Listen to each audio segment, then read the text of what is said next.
मदनिधामा।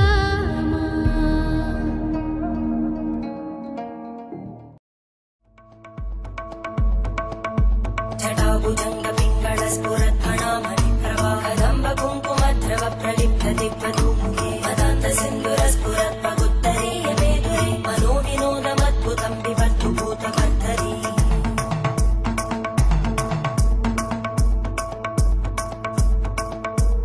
ॐ नमः शिवाय। बुद्धि स्तंभन का मतलब बहुत से लोग समझ नहीं पाते।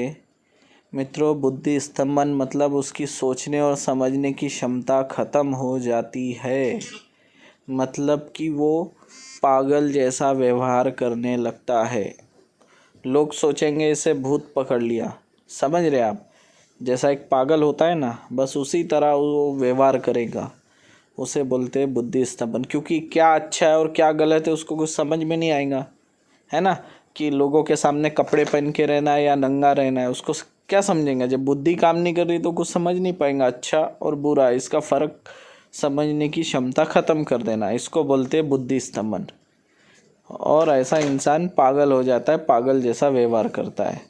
तो मित्रों, ये जो उपाय आपको मैं आज बता रहा हूँ, मंत्र प्रयोग, ये बिना फालतू किसी पे ना करें। जब हमें ये प्रयोग करने से लगता है कि 10 लोगों की ज़िंदगी सुधर सकती है ना। और अगर आपको ऐसा लगे जब आप ये प्रयोग नहीं करते हैं तो आगे वाला आपको मार देगा, ऐसी जब स्थिति होती है उसी समय इसका आपको प्रयोग करना है। अब इस मंत्र को सबसे पहले आप काल रात्रि के दिन किसी भी नदी के किनारे या कुएं के पास में बैठकर इस मंत्र का जाप करें। कुएं के ऊपर नहीं बैठना है, साइड में बैठे तो भी मंत्र जाप कर सकते हो, या फिर नदी के किनारे में बैठकर आप इस मंत्र का जप कर सकते हैं। जब आप मंत्र का जाप करेंगे उस समय आपको लोभान और गूगल की जो दोनों की मिला के थोड़ी थोड़ी धुनी देते रहना है, इस बात का विशेष ध्यान रखें। और मंत्र 108 बार जप करना है। और उसके बाद में आपको वहाँ से वापस आ जाना है, पीछे पलट कर देखना नहीं है, ठीक है। किसी की भी आवाज़ आ जाए, कोई कितना भी आवाज़ दे दे, चाहे आपका परिचित क्यों ना हो, है ना।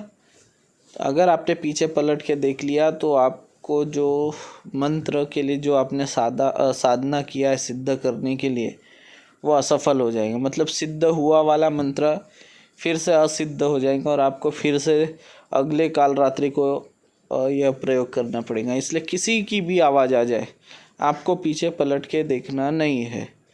और अक्सर ऐसा होता ही है कि पीछे से आवाज़ आती है, कोई आवाज़ देता और जब पीछे पलट के देखते तो कोई नहीं होता है।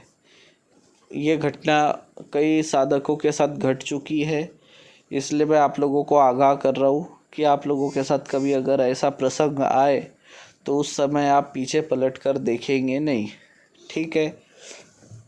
और याद रखें, अब इसके प्रयोग के लिए आपको लगेंगी ऊँट, जो है ऊँट, पता है ना, राजस्थानी ऊँट, ऊँट की मिंगनी लगेंगी। मिंगनी मतलब विष्टा, उसकी मल, ठीक है, विष्टा मल।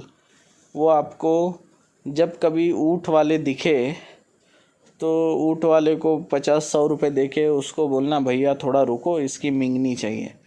तो ऊँट आधे एक घंटे के बाद, हर आधे 1-1.5 घंटे के बाद में मिंगनी डालता ही है। तो आप उसकी विष्टा जो है उठा ले और जमा करके रख दे, या जहाँ पे ऊँट वाले रात में रुकते हैं, है ना, वहाँ पे जाएंगे तो फ्री में भी मिल जाएगा, आपको पैसे भी देने की ज़रूरत नहीं। वो मिंगनी को आप जमा करके रख दे, बस वो कभी भी आपके लाइफ टाइम काम आएगा। इसको ज़रूरत नहीं कि ताज़ी मिंगनी होना, ठीक है। एक बार आपने ला के उसको सुखा के रख दिया तो भी वो लाइफ टाइम काम करता है। तो ऐसे समय कभी ऊँट दिखे तो आप वो मिंगनी जमा करके रख दे।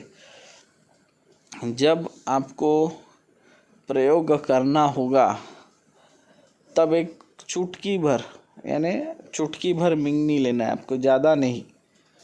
और इस मंत्र से अभिमंत्रित करना है और उसे पान में डालकर खिला देना है।